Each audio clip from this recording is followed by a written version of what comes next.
Crescent City Steakhouse, a true neighborhood restaurant operated by the Vojkovic family since 1934, is the oldest steakhouse in the city of New Orleans. Serving only hand-cut, prime-aged, corn-fed beef for over 80 years, Crescent City Steakhouse has become a dining destination for both die-hard locals and adventurous travelers who seek traditional, timeless New Orleans cuisine. Crescent City Steakhouse, 1001 North Broad, on the corner of St. Philip, in the heart of New Orleans. So here's the bottom line.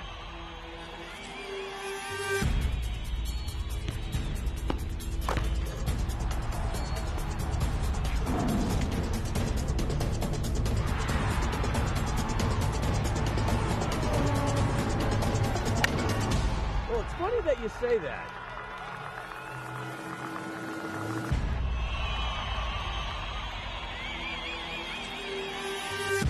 Let me tell you.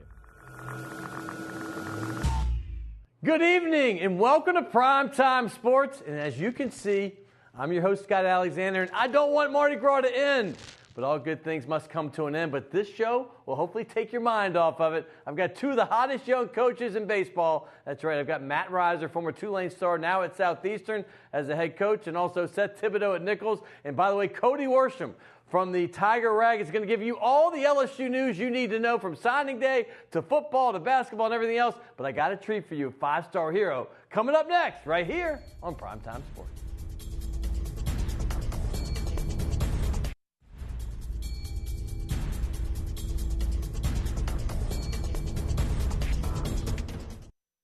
Welcome back to Primetime Sports. Hey, did you think Mardi Gras was over? Heck no, it's not over. Because I got my man, five-star hero, and his son, Peyton. Hey, you remember five-star hero with the Pelicans anthem that I love so much, the Saints anthem, the LSU anthem. Well, we're about to do a Mardi Gras anthem to kick Mardi Gras off at the end right here. Hey, by the way, five-star, what does this Mardi Gras anthem and Mardi Gras mean to you? Oh, man, Mardi Gras is all fun for the family, fun for the kids, you know, tourists coming into the city. It's just big for New Orleans, you know. Well, take it away. Here's the anthem. There you go. Have fun.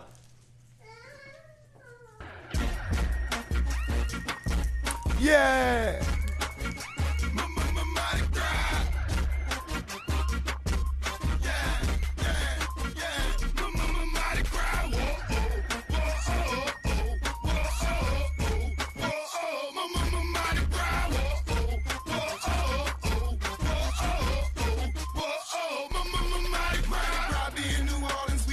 In the state, and if you looking for a party, come on, Bourbon and play. Tourists coming to New Orleans, cause we party the best, and everybody having fun, so put your worries to rest. I'ma never go to sleep till the sun in my eyes. All night I'm on the streets, what a wonderful time. I be looking for the bands that be bringing the sound. I like my music up loud when they passing me by. Candy apples, cotton candy, if you looking for that. Every corner got a stand if you looking for snacks. Mardi Gras is just a party and we party the best. Join along with the bus, this the Boogie Express. Whoa-oh, whoa-oh, oh, whoa-oh, oh, whoa-oh, Mardi Gras. Whoa-oh, whoa-oh, oh, whoa-oh, oh, whoa-oh, Mardi Gras. Baby won't ride, my lady won't drive. My music up loud and I don't know why. It's that oh-oh, whoa-oh, oh, whoa-oh, oh, whoa-oh. I say my baby won't ride, my lady won't drive. My music up loud and I don't know why. It's that oh-oh, whoa-oh, oh, whoa-oh, oh, Mardi Gras. Welcome back to Primetime Sports, and that is our man, five-star hero. You've heard him before with the Pelicans anthem, the Saints anthem. Well, that's his live Mardi Gras anthem. We literally just did that. So happy Mardi Gras once again, everybody. Hey, we're going to continue on the theme that we had last week. Hey, remember we had UNO head coach Blake Dean. Obviously, we continued with all the head coaches. Tulane coach Travis Jewett. Hey, this year, the baseball is so good in South Louisiana the last few years. I'm continuing. We're going to do more college baseball. We're going to talk some LSU as well. Obviously, National Signing Day was last week. We're going to get into Cody Worsham and all the great players that the Tigers got. We'll touch on some other things as well. But right now, it's baseball once again. And this coach, well, Southeastern Lions. I said this a few times before when I had Southeastern's basketball coach on. I had Nichols' basketball coach on. I said, quite frankly, I didn't know, but when I started the show, I was going to be talking so much about these schools because they have forced the issue in all sports. They are killing it right now, and Southeastern is no exception. Matt Reiser, 4 years. 157 wins. Do the math, people. That's 39.3 wins per year. I just figured that in my head. And he went to the NCAA tournament 3 of the last 4 years. And the 1 year they didn't get in, that was his best year at 42-17. By the way, the only non-Power 5 D1 coach that has been to the NCAA Regional the last 2 years. Here he is, former Tulane star, and now obviously the head coach for the Lions up in Hammond. Welcome back to the show, Matt. Thank you, Scott. I appreciate it, man. So excited to be here and talk about our Lions, baby. Yeah, baby. I mean, you got it going on right now. I mean, there's no doubt about it. Like I said, Nichols, they're killing it right now. You guys, UNO, everybody's improving and only getting better. Yeah, just what the Southland Conference brings to the table from a national perspective. We've done it obviously in football and the FCS, but now to see what basketball and now obviously baseball, I think we have a hidden gem that doesn't get enough credit, to be honest with you. I thought our league last year was a 3-bid league. Yeah. And unfortunately, just the way the bubbles kind of worked out, my niece got left out, but it's an extremely strong league, and the good part about that, half that conference is in this great state of Louisiana and right here in South Louisiana. Y'all do have a good brotherhood among the coaches, but it was good for Southeastern. I mean, because y'all got in.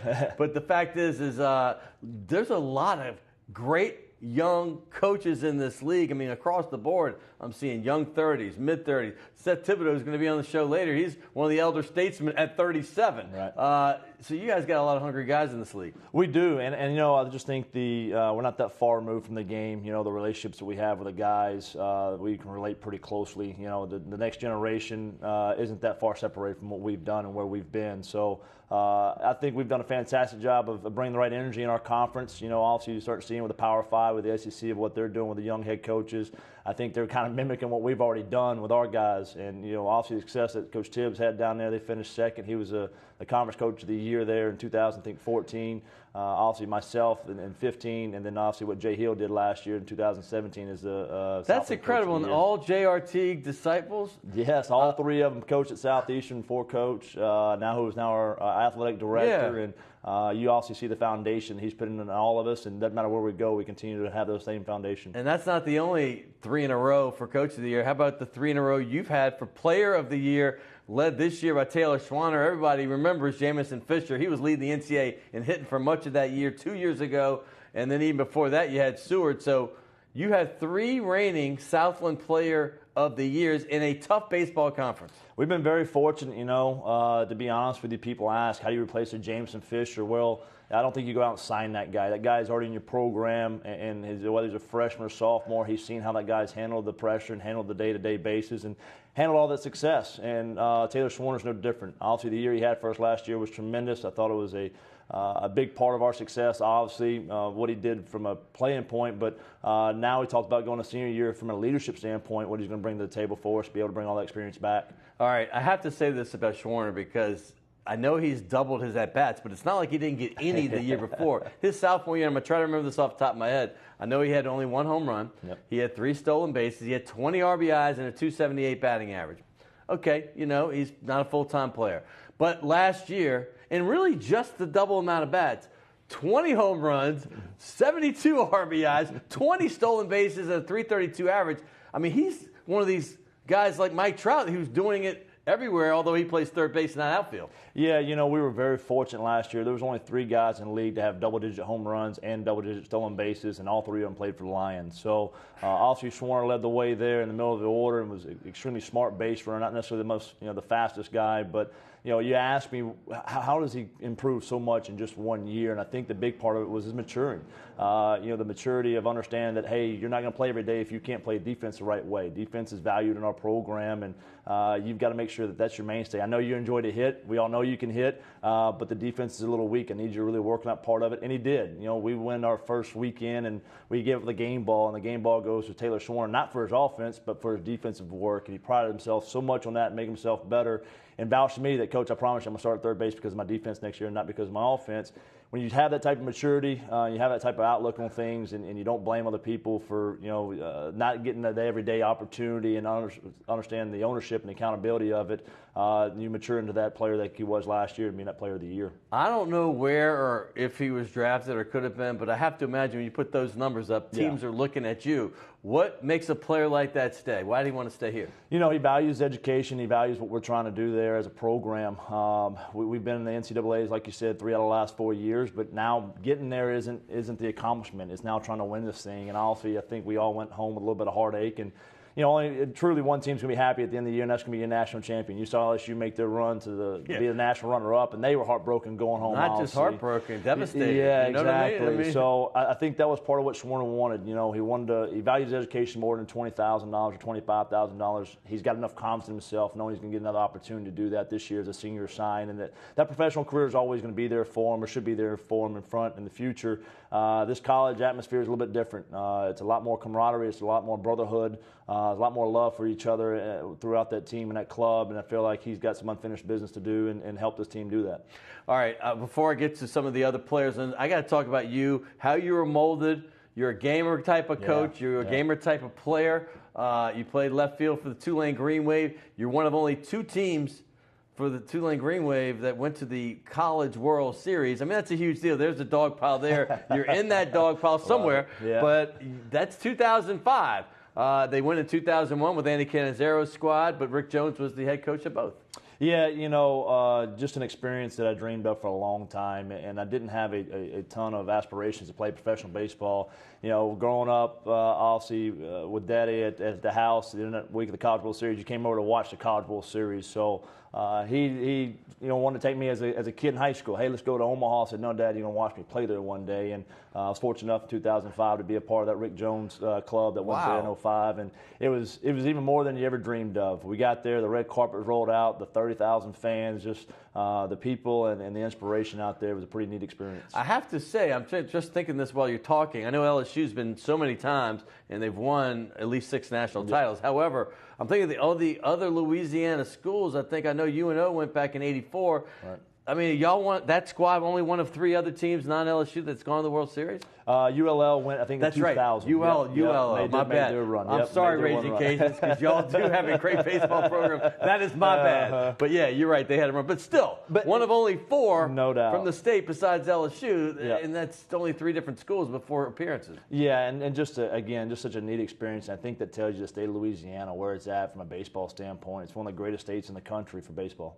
Yeah, Tony Robichaux, all apologies over there. By the way, we will touch on that. And by the way, UL fans, one more thing. Bob Marlin, hopefully will be on this show. The basketball team is killing it right now. All right, moving forward, I got to talk about the rest of your team. Brennan Breaux is a name that I've heard for the last couple of years. Tell me about what he brings as shortstop. Yeah, I think we did a fantastic job. Coach Gibson, Coach Mamu, and Coach Latham, what they did out recruiting to give us a little bit more depth. Unfortunately, Brennan was battling an injury from the beginning of last year and kind of had a down year after a freshman All-American year. Right. So his expectations for this season are huge. I'll see. We brought in a JC guy to help kind of battle it out there. One would play short, one would play second. He's done a fantastic job of winning the job. He'll start there on Friday night for us at shortstop and just kind of raise his game to another level. But I think being healthy is a big part of that for him. Who's the other guy?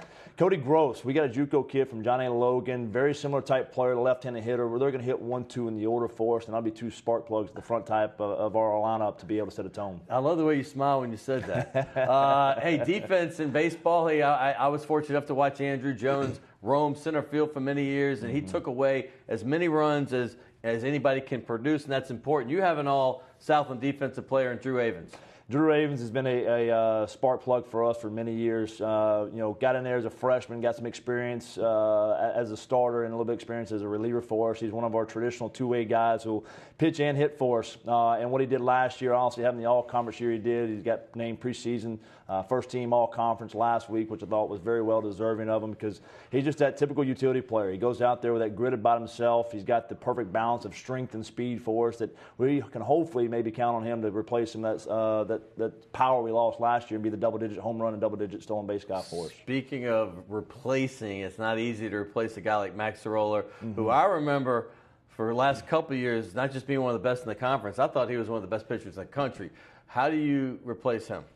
Same question we always get, right? How do you replace a James Fisher? How do you replace a Max Scroller? We've got that guy in our rotation already, in our staff already. I don't think there's a guy you can go sign to make that immediate impact. We thought we signed a couple of really good freshmen. Will Warren's going to be one that you're going to see. Trey Schaefer's going to be one that's going to see to hopefully be that next Max Scroller come along. But when you return guys like Corey Giacone and Carlisle Kessler, that whole rotation, just that experience coming back. And then Josh Green being healthy for us, too. He might emerge. Let's talk about Josh Green. Yeah, Is he the possibility for the Friday night? I know your game is only 4 nights away, 3 nights away. Yeah. I know you're not decided yet, but who do you think it might be? Yeah, we haven't named one yet, but Josh Green's finally healthy. Another guy who had a surgery at the end of last summer and only had I only had a couple weeks to really get ready for the season. We've used him in the closing role the last few years. He's kind of new to pitching, coming out of high school, very fresh arm. And then obviously he extended off on the back end of May, and he didn't give up an earned run in Alaska this past summer and really put himself in the spotlight from the draft standpoint. So he's been able to fine-tune his repertoire. The breaking ball's there for strikes, the changeup there for strikes, along with his power sink fastball, which I believe is a big league pitch already. And he's got the mentality you want on Friday night. So he'll probably make that move out of the bullpen, out of the closing role into the starting rotation. I know when Blake Dean and Travis Jewett were here last week, we were talking about a lot of Brother Martin and Rummel guys. It seems like those programs, among others, have great baseball players. No exception. You have one from Brother Martin, Corey Giacone. Tell me what this Catholic League is like. Yeah, man, I tell you, we've done a fantastic job of recruiting this area in New Orleans and try to do our mainstay here. Obviously, the Kyle Kellers from years past, and obviously Jacob Sewers. But now you got Corey Giacone from Brother Martin. Came in as a walk-on, to be honest with you. Freshman year, got in there, got motivated, lost 35 pounds. The velocity went up 4 to 6. He looks trim. Yeah, he did. He lost a lot of weight from high school. Went 4 to 6 miles an hour up on his fastball, and his command's impeccable. I mean, he can just pick the zone apart with all 4 pitches, and he's got ice water in the veins. Just always calm, cool, collective. When every time he goes out, we're extremely confident he's going to give us a chance to win. Well, I know Destrehan is proud athletic program, and I called the game with a Grenier as a quarterback who's now, I think, at Nichols playing football. But you have his brother, Kay Grenier, a pitcher from Destrehan. What's he like? Yeah, again, another injury we're excited to have back. Kay was in our weekend rotation, and we made that move kind of like we did similar to Josh this year, where he was a relief pitcher of the year as a sophomore, tried to move him in the rotation as a junior, and 5th weekend went out there and just felt something not very uncomfortable with his shoulder. So we ended up getting the MRI.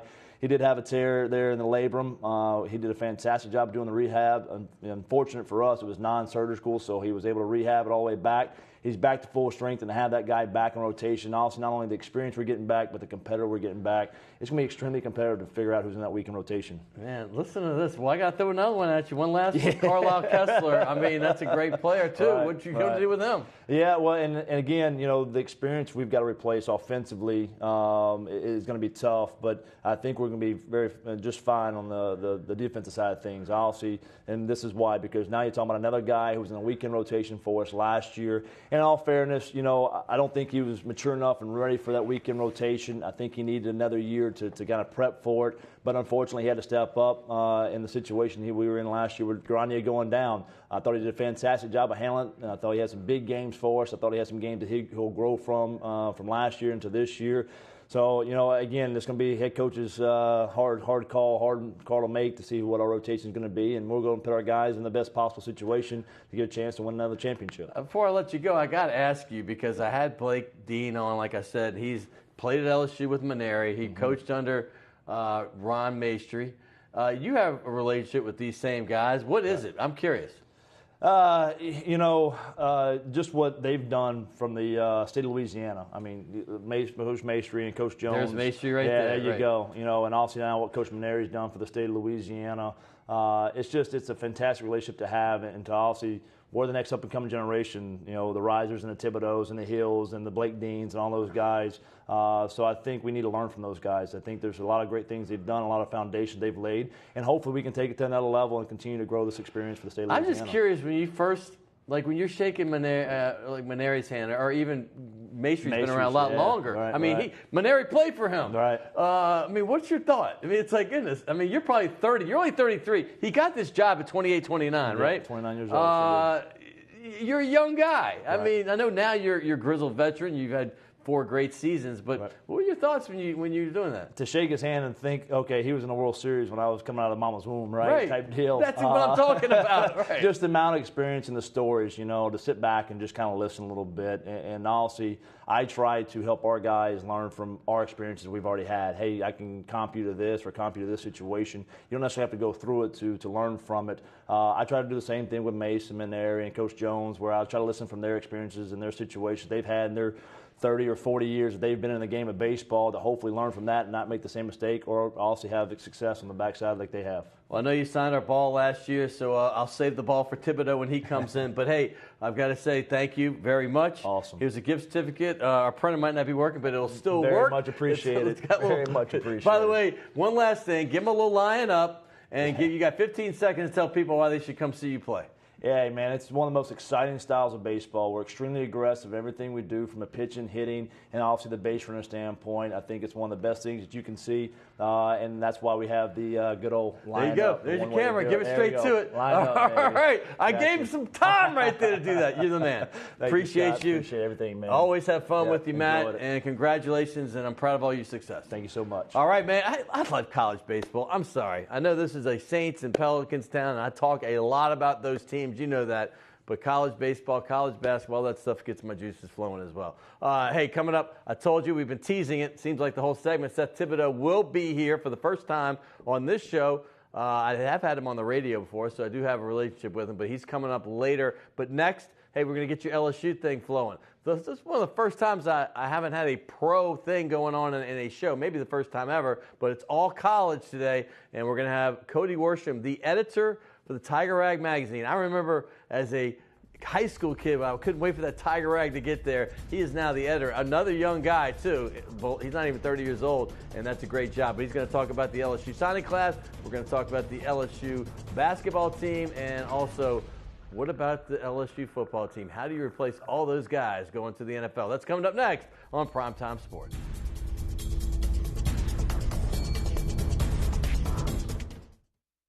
The owners of the Delachey's Wine Bar on St. Charles Avenue have opened up their newest creation uptown on Maple Street called Chez Delachey, a new local wine bistro featuring a larger menu of small and large plates, a brighter atmosphere, and full table service. Additionally, patrons can enjoy a large patio out front as well as an extensive wine list offering selections from around the world. It's Chez Delachey, 7708 Maple Street between Carrollton and Broadway. Rock and roll will never die. It's old New Orleans, my oh my. Come on, baby, let's go rock and roll at the city lane. All night, let's roll, let's rock and roll. Baby, do the rock and roll at the mid-city lanes, the home of rock and roll.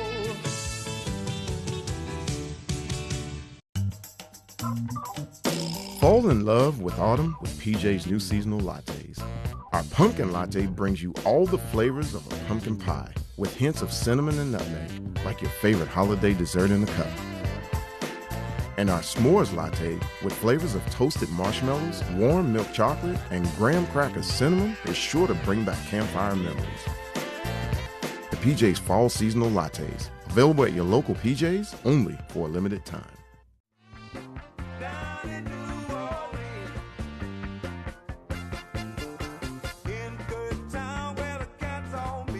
I never get tired of Mardi Gras music, even though we're at the end of Mardi Gras and Ash Wednesday is tomorrow. I hope everybody, once again, had a great, great carnival season. Hey, we're going to switch gears from baseball for a bit. We obviously just talked to Matt Reisner, the uber successful head coach of the Southeastern Lions. We're going to get to Seth Thibodeaux, who's doing great things down in Thibodeaux. I have no relation, but for the Nichols, obviously Colonels down there. But right now we're going to switch gears to LSU, and we're going to talk as much about LSU non-baseball stuff as possible. As you know, National Signing Day was a week ago. LSU did great in the early period. They thought they were going to do fantastic in the late period. It's not like they did bad because they got 2 super studs, but they just didn't do as well as they thought. We're going to get into that. Also talk about, what about this LSU football team? What are they needing for next year? who's going to fill the void for all those guys that are going to be drafted in the NFL. And obviously, we're also going to talk about Will Wade and his basketball team. So let's get rolling. My next guest is the editor of Tiger Rag magazine. And if you're younger, let me fill you in on something. I became an LSU fan. I grew up a Tulane fan, but around the late 70s, I'm a young teenager. I started really liking the LSU Tigers too. So I got a subscription to a magazine called Tiger Rag. And that, for people over 40, they'll know exactly what I'm talking about. That was the Bible of Tiger athletics. It was everything. There was no internet. There was none of that. You couldn't wait till that thing came in the mail. Now there's a proliferation of information. You get it everywhere. But Tiger Rag is still standing strong and still one of the best Tiger football, baseball, basketball info mags around until you get on the internet. Obviously, you still get the hard copy if you want it, but it is one of the great things about LSU sports, and I have their editor, another young gun. I had young Matt Reiser. I'm about to have Seth Thibodeaux young. Well, he's only 29 years old, and he is the editor of Tiger Rag magazine. His name is Cody Worsham. If you listen on the radio, he's a guest on a bunch of shows. If you listen to 104.5, which is 100.3 in New Orleans, 104.5 in Baton Rouge, he subs on there a lot. But he knows his stuff about Tiger football and everything else that is LSU. So here he is for the first time. Welcome to the show, Cody Worsham. Good to be here. I don't feel as young as you're making me sound. I got 2 kids under 2 years old. You do have kids. I got 2 of them. Yeah. I got a 6-month-old and a 2-year-old. And the 2-year-old has had a little cough the last couple of nights. So oh boy, sleep's been a little difficult to come by. Well, you're looking sharp. Thank you. You look like a young David Lee. A lot of coffee. A young David Lee. You probably don't know what I'm talking about. That's a little unfair to David Lee. But hey, when you hit 50, everybody's young. All right, so now I'm like the old man. I used to be the young guy too.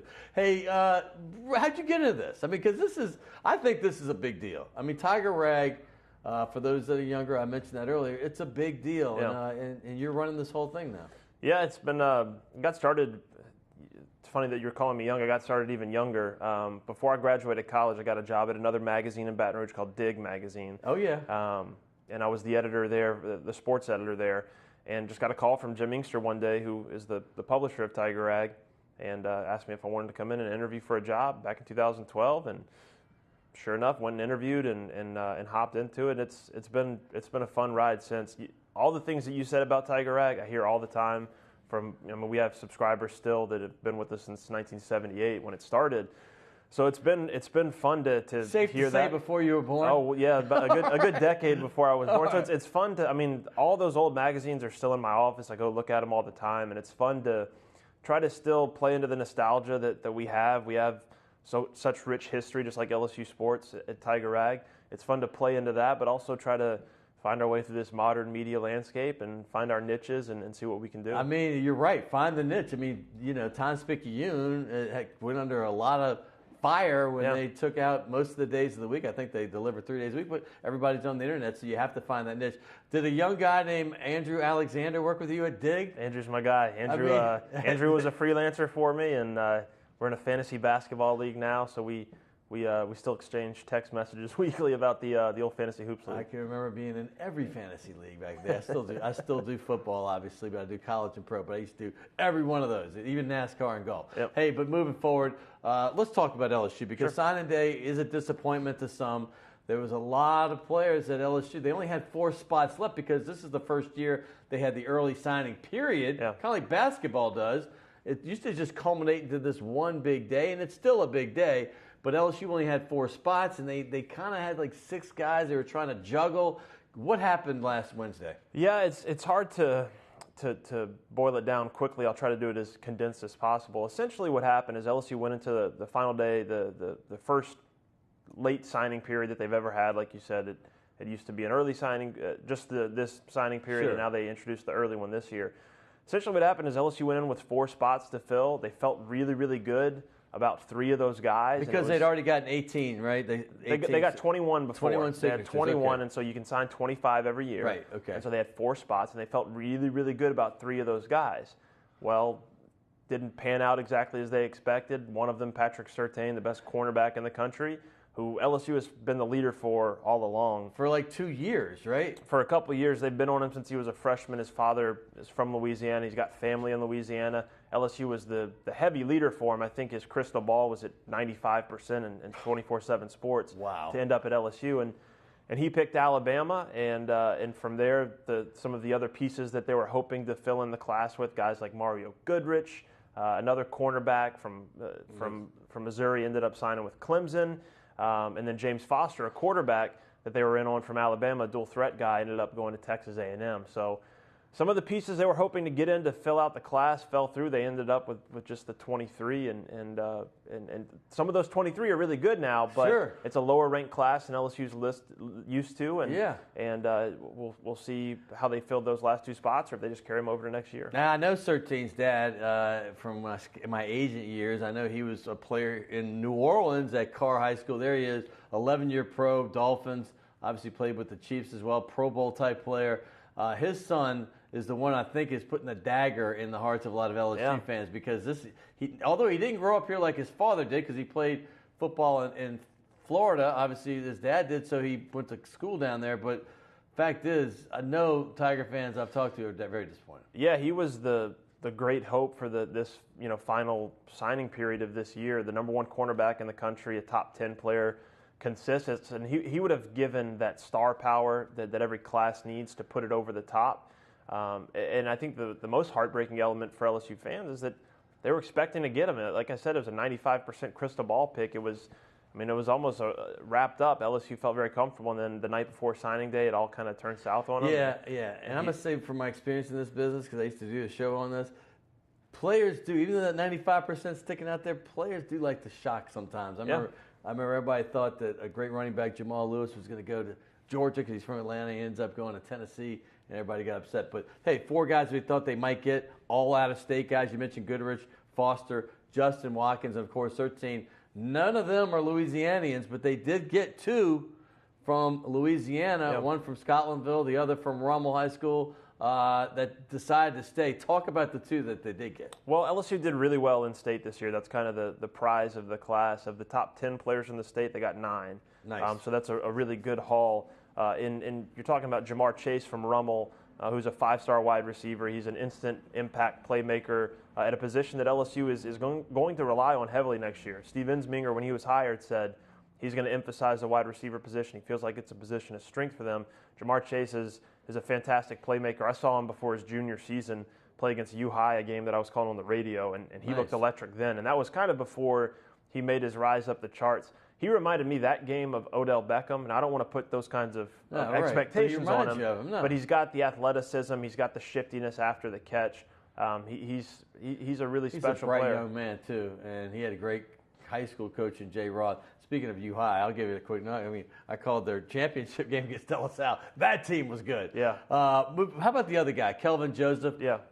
Tell us what they're getting in this defensive back. Well, he's the best defensive back in the state of Louisiana, which is a big crown. I mean, that's a big prize to have that on your resume. He's a fantastic player. He's going to play safety at the college level, probably, although LSU, they only got 4 cornerbacks on the depth chart right now after they missed on some of these guys in this class, so maybe they'll try to move him to corner. But 6'2", 200 pounds, moves really well, hard hitter, wanted to be at LSU, a Baton Rouge kid. He had committed to LSU originally before his junior season, decommitted to go through the process, ultimately came back to LSU. That was another prize gem on that signing day, was to get him in the class, because when you miss on the other guys, you had to make sure you get the guys that are in state, and they did that with Kelvin Joseph. Well, the early period, they did get some good guys. I can't hit all of them, but let's talk about a few of them. One of them, you talk about Jamar Chase being a wide receiver. Terrace Marshall might be higher ranked, although I think he might have been injured his senior year. Am I correct on this? Yeah, he did suffer an injury his senior season, but he's the highest ranked player that LSU signed. Number 2 in the country at the position? Number 1 in the country in the composite ranking. Wow, so okay. he's a superb prospect. He's 6'4". He moves really well. He's the highest ranked receiver that LSU signed since Ruben Randall in 2009. I remember that one. Yeah. He's a special player. He's going to make an instant impact. I think he'll be a starter day one. He's actually an early enrollee, so he's already on campus. He's working out with the team. In a class for LSU that's short on star power, he is the prized gem. He is the biggest star in the class. Consensus 5-star. Everybody wanted him. Texas A&M, Alabama. LSU was able to hold on to him, and that was huge to get him, and to get him from North Louisiana, which has been an area that LSU has struggled recently to shore up. No they kept question. Alabama out. They fended off Nick Saban. They kept Terrace Marshall. That was big. Pass rushers. Listen, you lose Arden Key, arguably one of the most talented ones in the country. Yeah. You got to get guys to reload there. They got a couple guys, Dantrez Scott, and I believe Trevez Moore. Yeah. Talk about them. Yeah, Trevez Moore is a JUCO guy. I think he's probably the most day one ready to come play for LSU. If you just look at him physically, he's already Look at SEC him ready. right I mean, there. he's He's ripped. MMA ready. He can move. He's quick. He's going to come in and give you that kind of Arden Key physical presence. Now, there's going to be an adjustment period as he gets used to the SEC and those sorts of things, but he's an impressive prospect. And Scott's an interesting prospect. He's from Faraday, a really small school, small town. Yeah. And he's like Moore, just physically built. I mean, an absolute specimen, can move.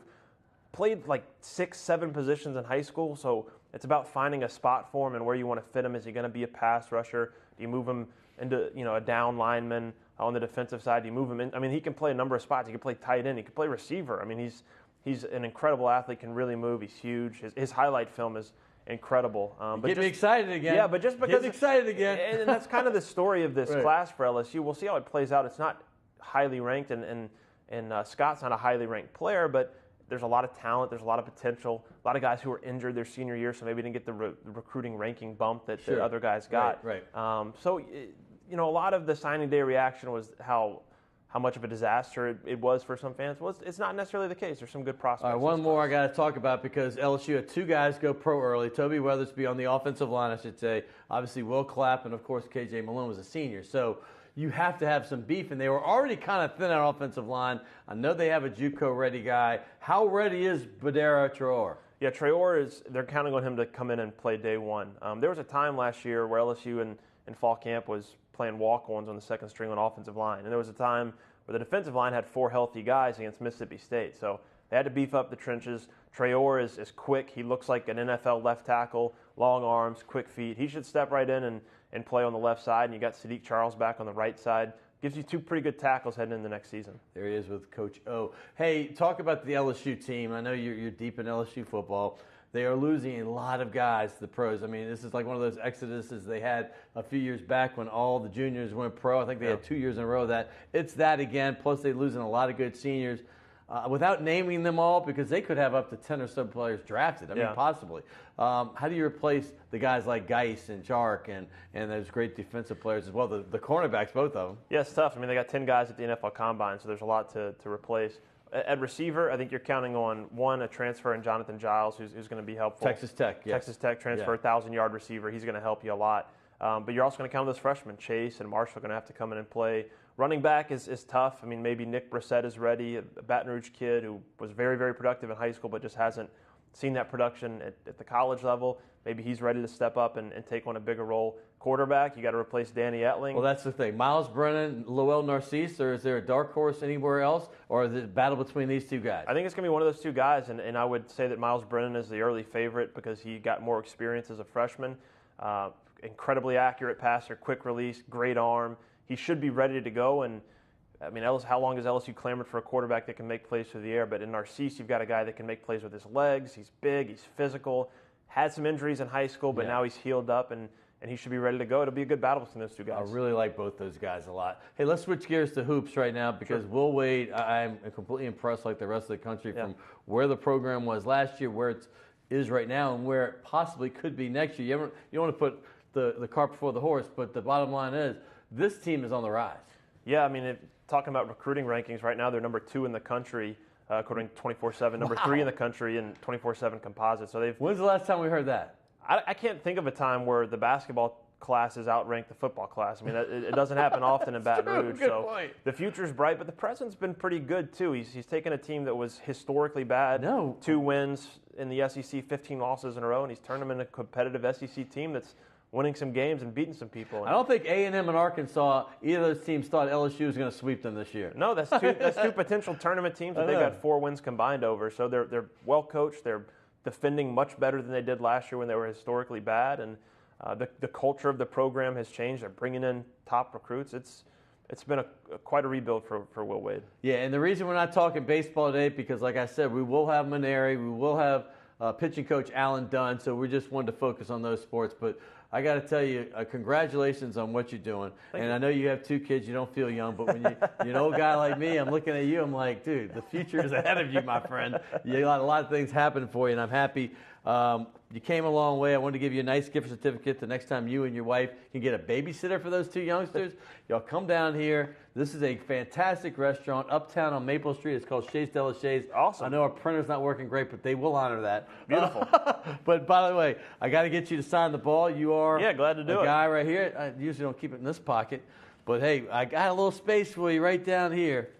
Is this the one? Yeah, you can squeeze right here. There we go. There you go. Cody Worsham, he is the editor of Tiger Rag.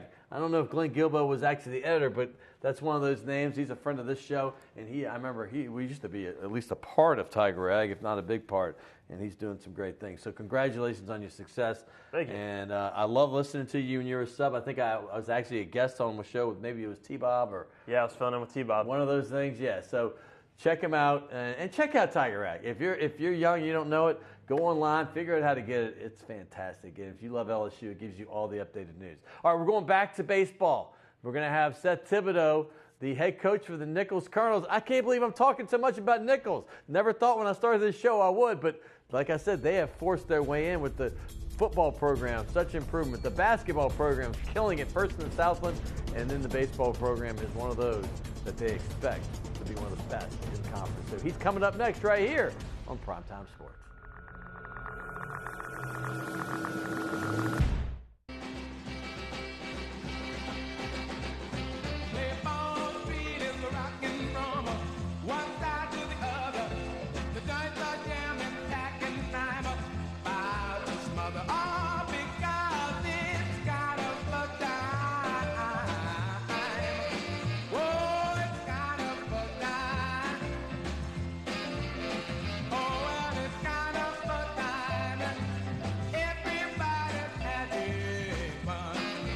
That is Al Johnson with It's Carnival Time, and Carnival is now officially over. But hey, in New Orleans, we had that spirit all year long. And I'll tell you who else has that spirit, the Southland Conference in baseball. My goodness, I've had Paul Maneri, LSU's coach, on many times, but I keep thinking about every time I'm watching Southland Conference baseball, I'm like, this is the conference on the rise. They've had the last 3 coaches of the year, all guys that are from our conference in this region. They've had 3 straight. Southeastern had 3 straight players of the year, but Nichols has been rolling for the 8th year. This head coach that we're about to have on, Seth Thibodeaux, has been the head coach of Nichols. He got the job like Reiser did when he was 29 years old. There's so many young guns, but at 37, he's actually become one of the older guys and certainly one of the most tenured. His name is Seth Thibodeaux, and it's his first time on Primetime Sports. Hey, I got to tell you, Nichols just shoved that door down because I haven't had much Nichols on for the first 2 years. We had Thibodeaux, the head coach of, I should say in Thibodeaux, Tim Rebo on last year, but we had him on back in December. We had Richie Riley on 2 weeks ago, and here he is, Seth Thibodeaux, the baseball coach at Nichols. What's going on down there, man? There's a buzz in Thibodeaux. Things are, I guess, the new thing in Thibodeaux is the Colonels are popping. So the Colonels are popping. First of all, I have to get this straight before we start. You're Seth Thibodeaux. You spell it Thibodeaux, like we always see. Yeah. Thibodeaux is always kind of threw me for a loop because it's AUX with no E. Right. Which one of y'all's right? Well, I'm going to go with the intelligent Thibodeau's had an E in their name. So, but the original Thibodeaux was Thibodeauville, and they had an E in the name. So, they took it out. Shaved off the E. They later. shaved it off. Okay, because for a while when I first moved back, I was misspelling it, and somebody's like, "It's just AUX." Right. I'm like, "Oh, okay." So all those Go Tigers things, I got to take the E out now. That's right. You've been there for 8 years. Yeah. Talk about from the beginning to where you are now when you took over this program, because I've watched what Tim Rebo's done straight up. It's only been 2 years. You've been there a good bit longer. Tell me the progress this team has made. It's been quite a journey. Just starting out with, and with NCAA sanctions, we weren't fully allotted with scholarships at the time. We weren't at 11.7, we were at 8. Winning 10, 12 games was the norm at the time, and to change the culture, it's been step by step, but it's been done with Louisiana kids. It's been done with help from Louisiana resources, and it's been a fun journey. And 200 wins later, feel like we've done a great job of graduating our guys and competing for titles here and there, and doing some great things in the state of Louisiana. I mean, listen, the Colonels, like I said in the other sports, but y'all been the steady Eddie.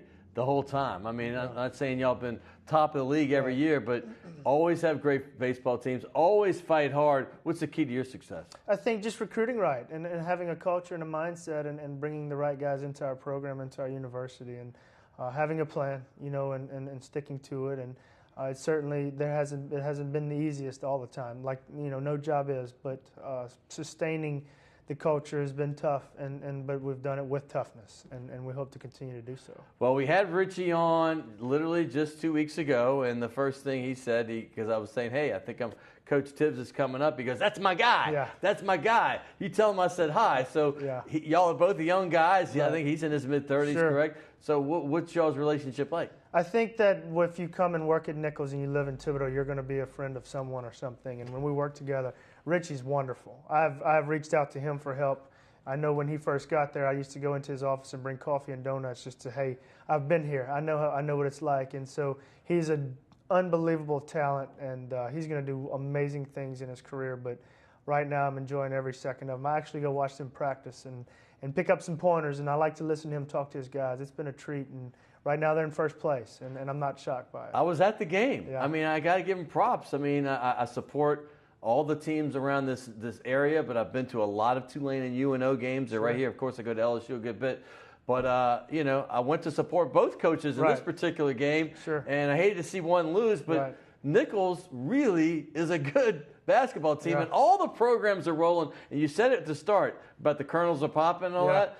But there is truly a buzz that I don't ever remember about Nichols right now. Everything is happening, restructuring the football stadium, redoing the basketball arena, redoing the softball stadium. Baseball stadium is a treat to see right now. It's beautiful. So I think the people there are gravitating towards the support, and we're recruiting well within this 2-hour radius of Thibodeaux, all of us, all the sports. So there is a buzz on campus, and there's Nichols only fans. Sometimes we have schools in the area that have an LSU fan base, and you don't see much purple and gold on our campus. You see red, and you see people that are proud to wear them with a sword. Wow, because that hasn't always been the case. No, it has not, and it really is directed that way. And look, when your football program and your basketball program are winning, they want to be a part of it. They want to be a part of it.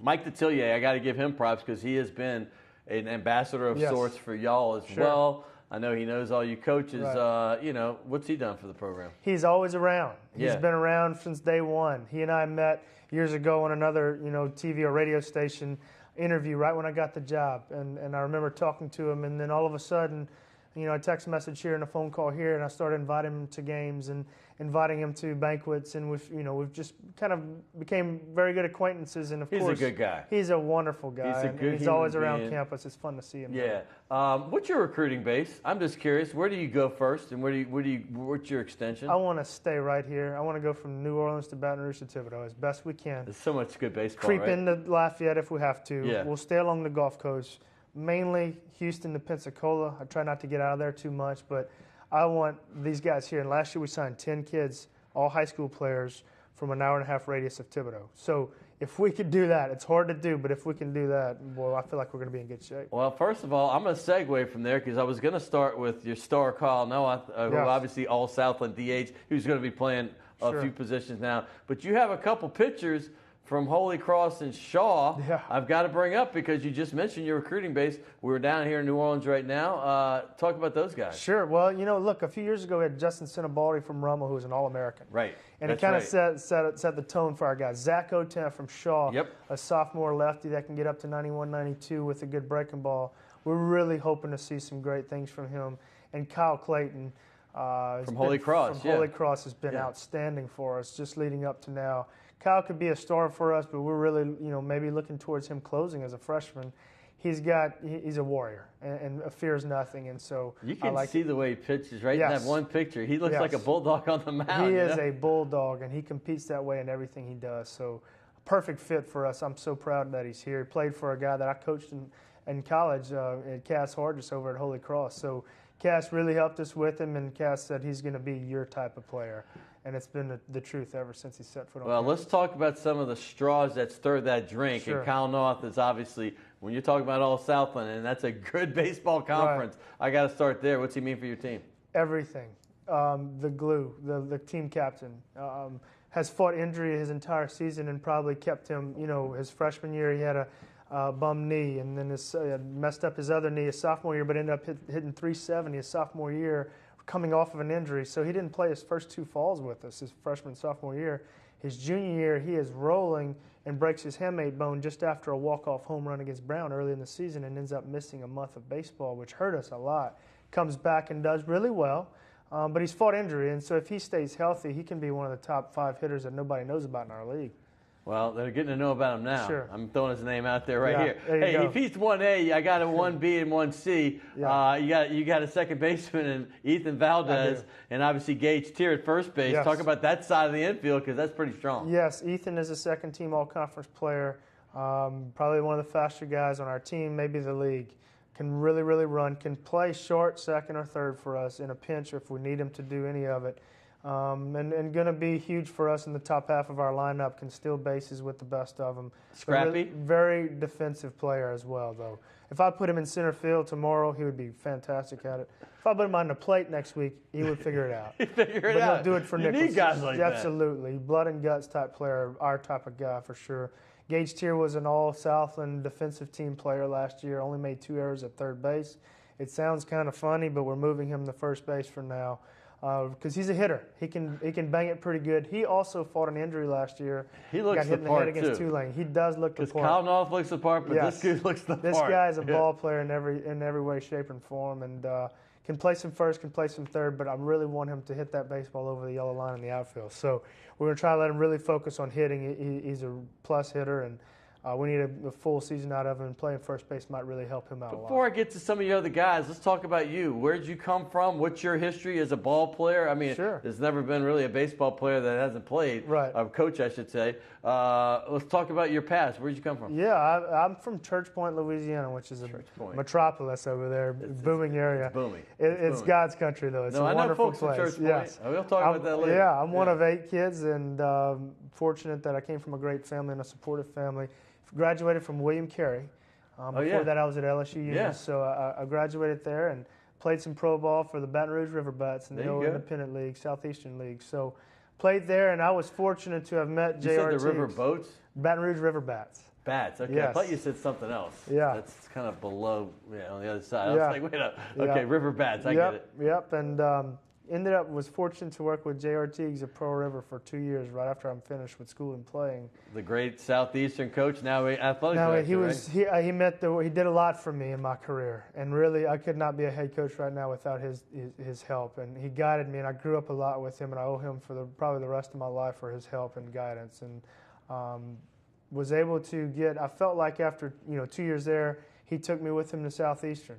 When he took over at Southeastern there. And so I was an assistant there, and I knew if I don't go figure some things out and make myself, I'm a trial and error guy, if I don't go, I had an opportunity to go to Nichols, if I don't go teach myself some things in this game, I'm never going to be what I'm supposed to be, in my opinion. So I was fortunate that I was able to get a position at Nichols, and I was very young at the time. I was hungry to be a recruiting coordinator. I was hungry to, do what I could to be the best. Nichols was not good at the time. They were winning 10 games a year. But what I saw when I was at Southeastern was how passionate their fan base was when we played there, how many people, how full of red when I was at Southeastern, how much red was in the stands. I'm like, this place is neat, and there's got to be something to it. And I remember playing against them in college thinking, I want to be here one day. And it was really neat, and I thought, when I went out, I will never forget, my wife and I walked out in right field for my interview before we were there early, and she elbowed me in the ribs and said, you've got some work to do if you want to do this. And she's seeing reality, and I'm seeing Wrigley Field. I'm thinking of the cooking club outright. Right, baby. I'm seeing the changes in the Yeah, stadium. you're seeing it, right. Look at you. So it was neat, and it's coming to fruition now. And I remember when we left my interview, I called the shortstop and said, you're coming with me. And I got my first commitment on the way home that day, and that was a neat story that I can carry with me forever. But we took it from a 9-win-a-year program to competing for 30 wins plus every year and Wow. having a chance. And our record against the state of Louisiana in the last 7 years is incredible. We have a 600 to 700 winning percentage against the state of Louisiana. In baseball, that's fantastic. Sure, and we've just got to take it to another level. It's part of it, and that's our responsibility this year. All right, last thing I got. You're not also scared to do whatever it takes to get a great player. Sure. Because you were number 7 Yeah. And I noticed when I was going through the research, I was like, wait, he's 28 now. Yeah. How did that happen? I remember a young man by the name of Justin Holt was number 7 in high school. He was from Gulfport High School. And I was thinking, man, I got to get this guy. And he was number 7. I said, listen, son, part of this deal is if you want to wear number 7, I have no problem giving it up to you. And so I had to do that for a few years for him. And we had a lot of success with 28, so I thought, you know what, I'm just going to stay at 28. Well, you got a lot of great players. We'll have it on. We'll talk about them later. But I loved hearing the backstory more than anything. So congratulations on what you're doing. You're doing some great things. I have a gift certificate Thank for you so the much. next time you come to New Orleans. Maybe it's a recruit. Thank you so much. It's so good to have you. I do appreciate you very us. much. This is Seth Thibodeaux. Listen, man, I don't usually do this, but we had a lot of baseball coaches in the last 2 weeks. And I just wanted to start the season off right so you get to know a little bit about the coaches, the people behind, and some of the players as well. So I want to thank everybody. Hope everybody had a fantastic Mardi Gras. I want to thank my other guests as well. Of course, we had Matt Reiser from Southeastern and Cody Worsham. He's another young gun. He just does it in another field. He's with Tiger Rag, and he is the editor, and I want to thank him as well. I want to thank everybody that showed up on Mardi Gras, my producer, Will Hill, of course, Naila, who does it all behind the scenes, the Redhead Tsunami, and everybody at WLAE and CST. Hope you had a great Mardi Gras. It's time to repent for your sins. All right, we'll see you next week on Primetime Sports.